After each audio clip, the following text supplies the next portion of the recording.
ګوره بس دغه ځای نه ده دا اوچتېږي ګورئ دغه ځای نه واپس راغله او څنګه مرکز دا اوس ورو ورو خېږي دا څومره مزهدار ځای دی او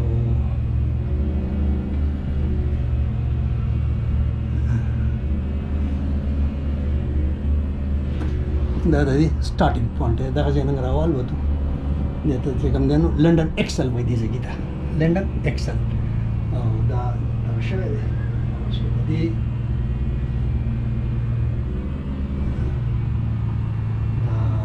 دا دی شاید چې زما دا ویډیو ستاسو خوښ شي دې پر ما څه ډېر کوشش وکړو د لاره هم پسې وواله په بس کې هم لاړم او په ټرین کې هم لاړم او پیاده مې پکې خپې وو اصولولې پوه شوې امید دی چې دا دغه به ستاسو خوښ شي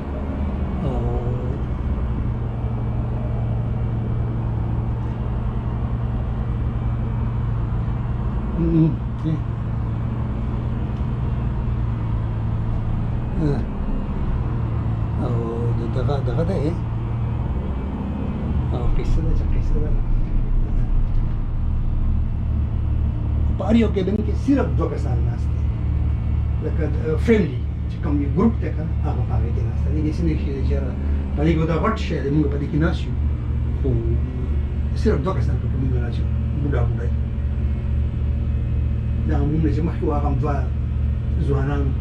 هغه هم چې کوم دی نو ناست وو هغه چې کوم دی نو دغه پوه شوې او دا دغه شوه دا سلسله ده هاي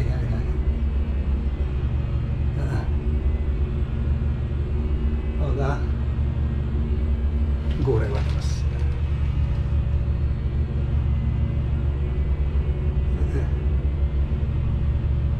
واسې مزه زیاته شوه ښه دا اوس ګورئ ورته تاسو ته فل لینت دی خیمه چې دا څومره دغه دا لاندې ټیمز دریاب دی دا د لندن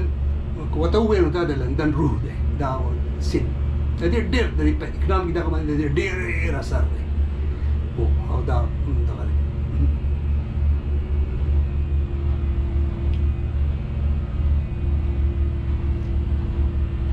دا دغه چې مخامخ ښکاري دا تمبو شان دی دې ته اوټو وایي دا ډېر غټ دغه دی ډېر د کمال جوړ دی دا او دغه دی او دغه ته اوټو وایي دې ته دا به هغه ځای ته بیا کوزېږي او دغه کېږي به دغه دی پوه شوې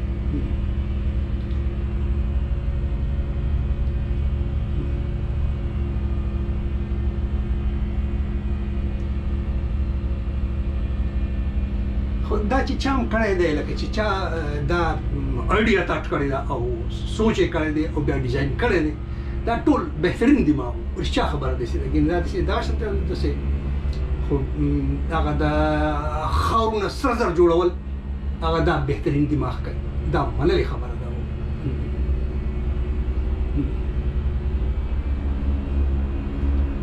دا اوس چې کوم دی دغه دی اوس ما خیال دی په دې پول پسې چې کوم دی نو وروسته بیا د دې اینډ پوینټ دی پوه شوې او دا د دې دغه دی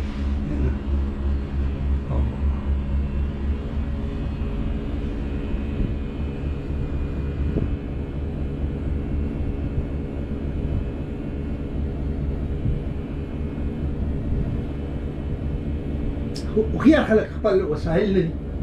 هغه په کمال باندې استعمالوي که نه دا د منلو خبره ده او د ما شان لکه مونږ سپیشل پښتانه یاره خفه کېږئ مه خو خدای بخښلي دا راته زه په هر دغه کې به یم د ځان هم بې خبره یم د جهان هم بې خبره یم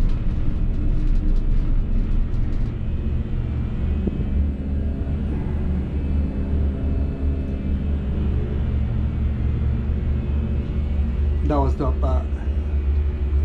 دغه کې دی موږ دلته کوزېږو او دې ته دا علاقه چې کوم ده په ګرینویچ کې راځي بیا هغه علاقه په نیو هیم بارو کې راتله او دا بیا چې کوم دی نو په ګرینویچ او دا په بیل بارو دا سیمه سره دی راپورې وځي بیا بل بارو شروع شي دومره او اوس به چونکې زه هغه کو نو په دې باندې به خو دا خو جدل باندې ته وکړم زه پوه شوې ډېره مزه ده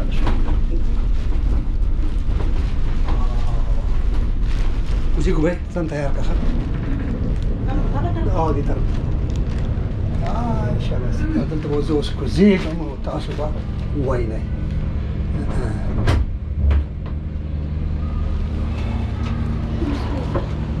لا مزه کوزه شو پکه لاره